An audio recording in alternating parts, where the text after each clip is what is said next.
स्वागत है आप लोग का इंटीग्रेटेड ब्रेन्स में। और जैसा कि हम लोग 2022 का एडवांस का क्वेश्चन कर रहे हैं, 2 वीडियो ऑलरेडी डाल चुके हैं, ये तीसरा वीडियो है, ध्यान से देखिएगा। ये सेट थ्योरी बेस्ड क्वेश्चन है, तो ध्यान से देखिएगा। क्या है सवाल में, बोल रहा है in study about a pandemic data of 900% was collected, it was found that. तो एक पेंडेमिक में 900 student, this question saying that कि 900 बच्चा जो है वो पेंडेमिक में मिला, जिसमें क्या बोल रखा है कि 190% हैड सिस्टम फीवर, यानी कि 190 बच्चा जो है वो किसमें है, तो आपका फीवर का सिम्टम्स है, ठीक है, तो फीवर में है। फिर आपका 220% जो दिख रहा होगा आपको, वो कितना है, आपका कफ का है।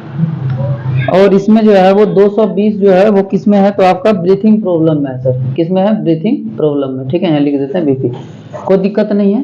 तो 900 बच्चा है, जिसमें से 190 को फीवर है, 220 को कफ है और 220 को क्या है, ब्रीथिंग प्रॉब्लम है, ठीक है।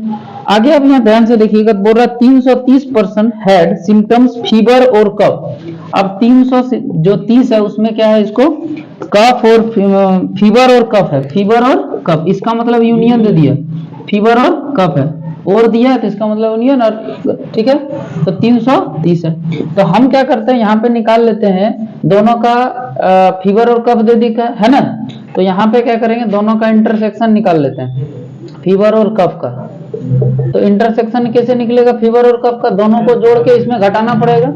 तो ये कितना हो गया, 410, और 410 में से 330 चला गया तो 80, ठीक है। अब यहाँ पे देखो, अब हम क्या करते हैं, फिर लिखा हुआ है इसमें कि 350% है सिम्टम्स और कफ और ब्रीथिंग प्रॉब्लम, कफ और क्या है, ब्रीथिंग प्रॉब्लम है, और इसमें कितना है, तो इसमें 350 है। तो हम यहाँ पे क्या करते हैं, निकाल लेते हैं कफ और ब्रीथिंग प्रॉब्लम का इंटरसेक्शन निकाल लेते हैं। तो ये जब निकालेंगे तो कफ और ब्रीथिंग प्रॉब्लम जोड़ देते हैं यहाँ पे, है ना, 420, 440, 400 कितना 40 और 350, तो कितना हो गया 90। अब यहाँ पे क्या कर लेते हैं, ध्यान से देखिएगा। अब यहाँ पे ऐसा बोला गया है कि 340% है सिम्टम्स ऑफ फीवर और ब्रीथिंग प्रॉब्लम। अब 340 ऐसा है जिसको क्या है, फीवर और ब्रीथिंग प्रॉब्लम है, फीवर और ब्रीथिंग प्रॉब्लम है। तो यहाँ से निकाल लीजिए अब फीवर और ब्रीथिंग प्रॉब्लम। तो जब सॉल्व करोगे तो इसका कितना आ जाएगा, कफ और ब्रीथिंग प्रॉब्लम, कफ और सॉरी फीवर और ब्रीथिंग प्रॉब्लम कितना हो जाएगा, ये 410। अब 410 में से अगर चल गया आपका कितना, यहाँ पे दोनों कितना है, 340, तो कितना हो गया 70। अब आ जाइए सर, सेट थ्योरी क्लास 11 वाला बात, 3 चीज दिया है, 1 2 3 है, तो सबसे पहले 3 को डब्बा बना लेते थे, ऐसा याद है, हो गया, कहानी खत्म। अब इसमें बोला 30% जो है वो तीनों है, 30 ऐसा है बच्चा जो तीनों है, फीवर भी है, कफ भी और ब्रीथिंग प्रॉब्लम, इसका मतलब 30 जो है वो ये दे दिया, ठीक है, 30 दिख रहा होगा यहाँ पे, 30 तीनों दे दिया भाई, 30 दिया, ठीक है। अब यहाँ पे क्या बोला है, 30 दे दिया, ठीक है सर, यानी कि ये जो चीज है वो आपके साथ कितना है सर, 30 दे दिया, ठीक है, समझ में आ रहा है कि नहीं आ रहा।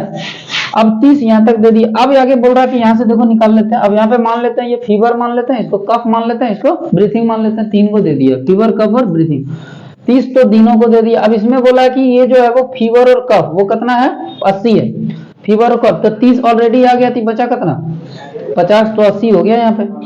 अब आगे बोल रखा है कि जो है कफ और ब्रीथिंग प्रॉब्लम 90 है, कफ और ब्रीथिंग 60 आ गया, तो बचा कितना 30 आ गया, तो 60 बच गया। फीवर और ब्रीथिंग प्रॉब्लम कितना है, यहाँ पे 30 ऑलरेडी है, तो बचा कितना 40, ठीक है।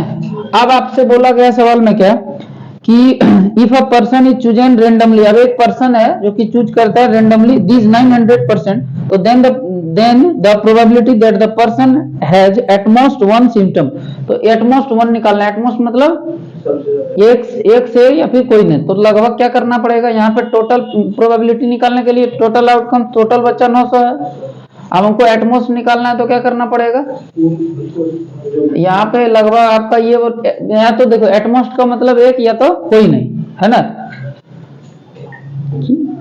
एटमोस्ट या फिर कोई नहीं, तो जोड़ दो सबको, कितना हो गया कि 50 और 30 80, 80 और 40 120 और 120 और 60 180, और टोटल है कितना 900, तो बचा कितना 720, एटमोस्ट हो जाएगा 720, अधिक से अधिक कितना 720 हो सकता है। तो यहाँ पे कट गया, तो 18 से 18 चौक 72 और 5 से चला गया 18 पंचे 90, डिवाइड दे दोगे तो 8 पंचे 40 यानी 0.8, तो आंसर यहाँ पे 0.80 हो जाएगा सर। ये सवाल था।